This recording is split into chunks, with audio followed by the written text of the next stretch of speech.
നമ്മൾ ഇപ്പോൾ ഈ ആക്സിഡൻറ്റ് നടന്നത് നേരെ വടക്കുന്ന വണ്ടിയാണിത്. തിരുവനന്തപുരം പോണേ എങ്ങോട്ടൊന്നും അറിയില്ല.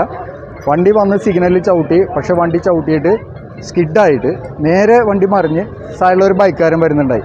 ആ ബൈക്കുകാരൻ്റെ മേത്തേക്കാണ് ബാക്ക് വശം വന്ന് വീണത്. അങ്ങനെയാണ് അയാൾ ആ മീഡിയത്തിൻ്റെ അരിയിൽ അടിയിൽ പോയത്. വേറെ വണ്ടിയിലെ യാത്രക്കാർക്ക് ആർക്കും വലിയ കാര്യമായിട്ട് പരിക്കുകളൊന്നുമില്ല. പിന്നെ ഡ്രൈവർ ചവിട്ടിയായിട്ട് കിട്ടാനാണ് സംഭവിച്ചു വന്നത്, സിഗ്നൽ വന്ന കാരണം. ടാറ് സ്ലിപ്പായി കിടക്കണേന്ന് ആ മഴ ഉണ്ടായിരുന്നതുകൊണ്ട് ചവിട്ടി കിട്ടിയില്ല. ഒറ്റ മറിയലാണ് വണ്ടി മറിഞ്ഞത്.